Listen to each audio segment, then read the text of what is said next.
What is up? What is up, DTube? What's up, Steem blockchain? Today I want to talk a little bit about thoughts about Steem Power and my experience with it. So I started out on the Steem blockchain in January 2018, and I invested around 7,000 euro. Okay, now that kind of crashed like 20x in price. So.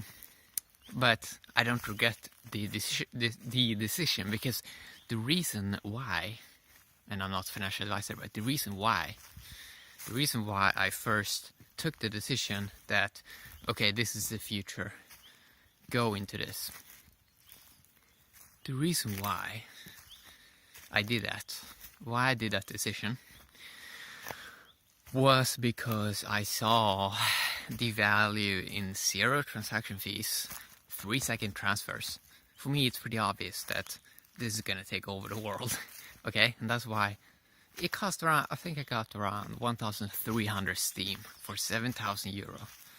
So my view of Steem Power, just one Steem, massive value, massive, because the amount of weight it's gonna hold in the exponential side of things, it's gonna be massive. Because when I came on Steem, one upvote could be $130. So the technology is still here, and use 1,000 Steem, then massive amount, massive influence, which is 1,000 Steem. At least that's how I remember it. So my thoughts about Steem Power is that people talk about, well, a person with 1,000 Steem, that's not a whale. But if you ask me, 1,000 Steem for sure is a whale. Because there's very few accounts that even has about 500 Steem. There actually is. There is a really big scarcity of Steem if you really take a look at it. And people really if people put in the work, they do something daily on the Steem blockchain, to get up to Steem, 1,000 Steem, for example, that's gonna take a lot of work, right? So I see just these amounts, like 1,000 Steem, I see that as massive weight in the exponential long-term side of things, of where this technology is going. So I sometimes see maybe people talking about Steem Power, and sometimes it seems like they think, this is just my view, but this is not also my interpretation. What I see is people that hold lots of Steem, they sort of already feel abundance, and they see the exponential curve that's coming.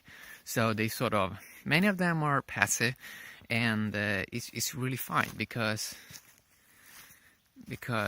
they're so, they see where, many of them see where things are going. And I don't see really that they try to overly maximize, because what you realize, for example, in a project, when you get massive amount of tokens in a project, and you see your level of influence you can have, and oh yeah, you can hoard even more to yourself. What I observe is that many people feel, when they feel that empowered, they also feel a sense of responsibility, and a lot of them really, at least from my perception, they really try to do the best they can. And it doesn't have to be that they share out tokens. It can be that they take on a more responsible role in life, in trying to find new opportunities, and doing things outside of, for example, if it was on Steem, they're trying to do something outside of Steem. They're not being a blogger. They're trying to remove maybe distraction to see where all this leads. Because exponential curves means even one Steem, even if a person earns 1 Steem a day, that's massive amounts. And what I think happens when you have a lot of tokens in something, it can become very distracting. So a lot of them might distance themselves from a project to try to get some perspective on things. So in many ways, I feel that people, they're earning Steem in a very slow way. They sort of get into habit, into routine, and that sort of stabilize the whole way they're looking at things with the token. It stabilize their projections. It balances out a system, I think.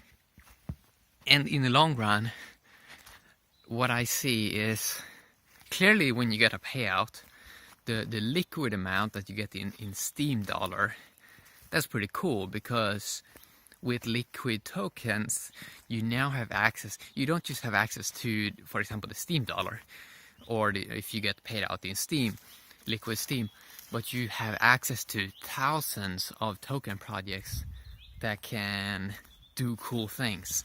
So it's like opening up a box of, wait a sec, let's say you get $3 of Steem liquid.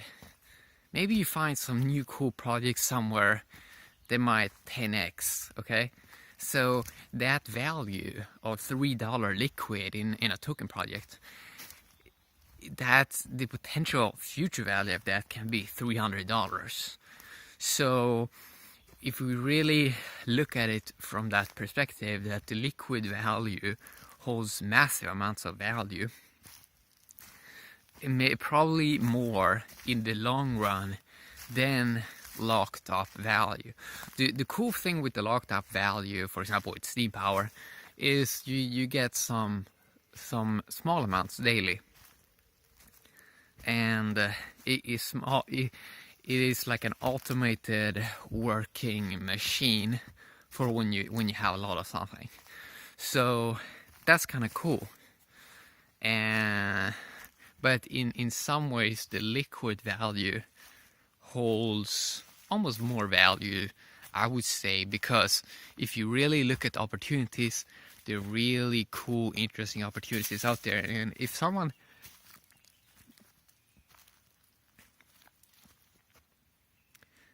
really pays attention to opportunities, liquid value, the liquidity is just, it just outcompetes everything. And if these systems are truly going to be decentralized, it means eventually that the level of influence you will have with one Steem can be so high that maybe accounts doesn't even need to have 100 Steem or 300 Steem in an account but still have influence. So that's something that's quite interesting to consider. So my view of this is eventually, my view is that people have sort of miscalculated the level of influence these tokens in the long run have, if you really put it out on a chart. And we humans that think linear, we can't really see the exponential curve. Especially not also on Steem, because it's only existed since 2016, so it's such a new thing. So it's really hard to see anything on a graph.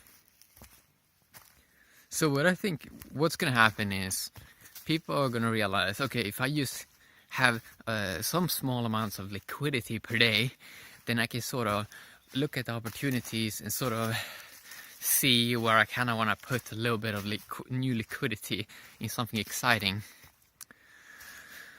And because it's not that they don't like Steem Power, it's just that they see that if you have a little bit of Steem Power in the long run, that's going to be very big amounts. And if we look at it, that we really in many aspects are demonetizing goods and services. That means even $1 in tokens eventually, if most things are near the cost of 0, that means that that dollar is, you know, it has massive value. And if you have more, of course, that is even more amazing. And people are gonna become, I think, more attentive to try to find the stuff that seems to have the most potential. But I think that people are gonna move around value a lot to a lot of exciting stuff, mainly so they can raise more value. So let's say they find some new cool coin, maybe they put in a $50 in it, and maybe a month or two later it's $300, and then they can move that back to what they find interesting. But it really is a new age in terms of how quickly you can raise small sums and reallocate it to interesting places. So that's kind of interesting, right? And eventually, I mean, if you just look at this digital landscape, what it really is, it's a number generator system. And if we extract a number generator in an exponential curve, if someone earns ones and zeros a little bit more per day, and it's connected to this digital landscape where you can always move it around and make more ones and zeros, if we just extract that on a curve, it's going to grow. Somewhere it's going to grow. If we assume we are intelligent, we're eventually going to make smarter, more intelligent decisions. One thing, for example, that I've realized is a lot of this IEO, initial exchange offering, or initial coin offering, it doesn't really matter that much. You don't really have to be first into something, because it's still going to take a long time for something to grow, even though we're living sort of in a more exponential time. It's still going to take some time for something to grow. So even a lot of these coin offerings or exchange offerings, they still usually have a pretty high price, and usually when something gets out on the market, it's going to dip a bit, because you're going to have some people that are quickly going to sell. But then you're also going to, even when people hold so many coins, they're going to forget about coins. So eventually people are they're going to realize, oh, I just had $3. I just accidentally have some money here laying around, $300, and they can just quickly reallocate it to something interesting and create more wealth in the system, just because they have so much. So and I think that most people also find it enjoyable to send value around. Me, for example, I've talked about it in the past, but I love to send value around and see it move across chains, because it's just fascinating. We haven't had a technology like this before, and it's kind of cool to see these niche projects.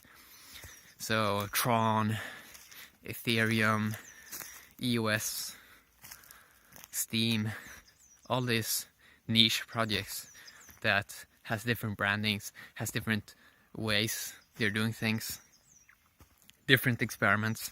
It's fascinating to see competition a bit more close up. For example, with Apple and Samsung, you can't really see the rivalry that much, because it sort of goes on probably more a bit behind the scenes in terms of the internal stuff. But in the blockchain space, it becomes a bit more transparent. Not 100% perfect transparency, but it becomes a bit more transparent, where you can see things live in real time more, and that becomes more of the fun aspect of you seeing these interesting projects. And also what's fun about these coins is, even if something goes down massive, there's always going to be someone that picks it up, right? Because even for bragging rights, they're gonna pick it up. So when a person gets some coins in something, it's gonna have some kind of value. We don't know exactly how much or how little, but if you really liquefy the whole industry. It means everything has some kind of value eventually. There's always going to be someone to pick something up, because someone's going to make it big on something, and then just for trolling purposes they're going to get a lot of Doge coins or something. Now the irony with Dogecoin is it has had like I think around 6 or 7 pumps, which has been pretty amazing. So that's kind of cool. Probably just for trolling purposes. So you even see that a lot of troll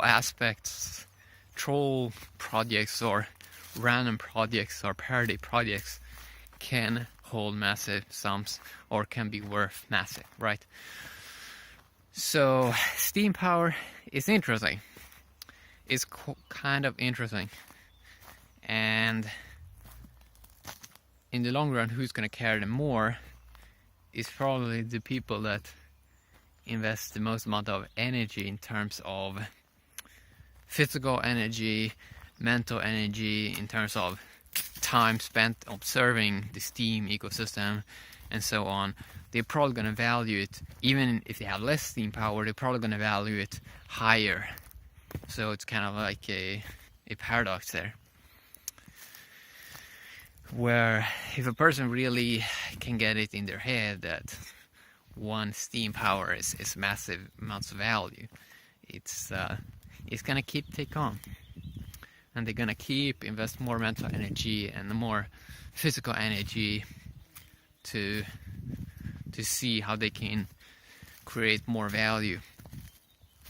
So Steem Power, very, very, very interesting topic. If you look at it from a nature perspective, for example, I am in a forest right now, and we take a look at these trees. Okay, why are these trees here? They've been standing here for a very long time. They're not falling down. So you can see that most change in life, it happens slowly over time. So I'm probably going to talk more about Steem Power in the future, because there's a lot of nuances behind Steem Power. For example, I love the slower. I love in many aspects how it gets locked down, because it creates a lot of stability in that a person knows, okay, 13 weeks to power down Steem. When they sort of know that, it creates a lot of stability. It removes a lot of the pump and dump aspects of systems, and it's so cool. It's so cool how you can have used $1 invested in a project and it potentially can be worth 100x. That's very cool. That's very cool. And how it's permissionless. We see, for example, with the Brave browser right now, how it makes you be able to tip people on the internet, for example, YouTube creators, with their Brave browser and their tipping feature. And you don't even have to ask them to be allowed to tip them. You can just send a tip away, permissionless. You don't need a third party. You don't need to ask for permission to do something, and that's really revolutionary. And I think it's really going to take off, because when you can send value to anyone in the world permissionless, you're going to open them up for this new space, and they're going to realize, well, we can use this old system, we can still use horses to travel around, but we have this new technology, a car. We're going to use the car to go to work instead of a horse. It's not like the horse is bad or anything, it still works, but why not use new technology that saves time and energy? And when you can send value to anyone via crypto, when everyone has a crypto wallet, it opens up for massive opportunities to this whole ecosystem. So yeah, I wanted to talk a little bit about that. Hopefully enjoyed. Have an awesome day, YouTube and the Steem blockchain. Bye bye.